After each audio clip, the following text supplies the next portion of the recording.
rebooted, Bangernomics, rebooted, Bangernomics, rebooted, Bangernomics, rebooted, Bangernomics, rebooted, Bangernomics, rebooted, Bangernomics. Hello and welcome to another Bangertorial. I do these very infrequently now. I'm not quite sure what to do with these. Sometimes about 3 people watch them. A couple of years ago, I used to have a couple of thousand people watch them for some reason, and that doesn't seem to happen anymore. It may be a YouTube thing, I don't know. Maybe I should do sort of hands-on things, I don't know, that people might pay attention. So I took a door off the other day and put it back on again, and that went quite well, so maybe I should. But I don't think that's my strong point. The point about the Bangertorial today is that if you're here, you're into Bangernomics and you're on the right side of history. Essentially, don't buy cars if you can help it. As you know, the world is changing and it's going to get a lot worse. I don't think people know how bad it's going to get.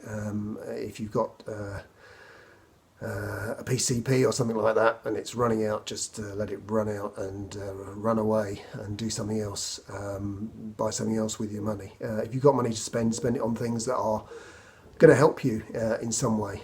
Actually, at the moment, I'm fixing my roof because there's holes in it, and that's quite important, and that's what we've got to do. Don't waste money on cars, spend it on useful stuff, because it's all going to come back and bite us in a really big way. I wrote the book Demotorise, and it seems to have happened.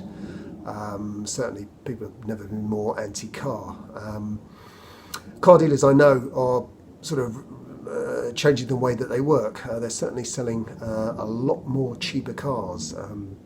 A couple of them I know, used to do 30, 40, 50 grand stuff, have now completely changed that, and their selling budget is now 2 to 8, incredibly. So they've really reined it right back, but actually they've never been busier, and in a way their turnover is a lot more, and they're actually making more money than they did. People will always need cars, as we know, but as the powers that be are always having a go at us about trying to ban us, trying to put everybody on bikes and walking everywhere.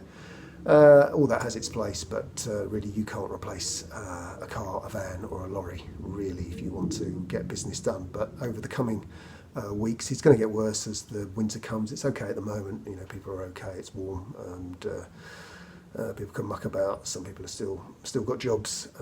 If you've lost a job, I'm very sorry about that, but I think it's going to get worse for a lot more people. There's going to be a lot less money around. So the thing is, if you need a car, buy it, look after it, and do your best with it, but don't go out and buy stuff that you really don't need. Spend it on important stuff. I think I'll probably do more of these sort of Bangernomics as we're sort of the real alternative. We're a real guerrilla movement, because electric cars are not going to save the world, and maybe even hydrogen ones won't. Just surviving in this world is the best that we can do, and you can't do it any better than with Bangernomics. So thank you very much for watching. I'll come back with more nonsense. I've got some old film actually that I found, which you might find interesting, featuring old cars, so that might be good, and even some telly programmes I was on, and I'm trying to see if I can get those converted so that they're visible, because I tried to play them last night on the DVD and they sort of froze and they didn't seem very good, so we'll see what we can do with that. But yeah, if you like film of old cars, we've got some nonsense coming up, but we're also getting more serious and political, because power to the Bangernomists. Thank you for watching. Like and subscribe, and I'll see you soon. Bye-bye. Rebooted, Bangernomics, rebooted, Bangernomics, rebooted, Bangernomics.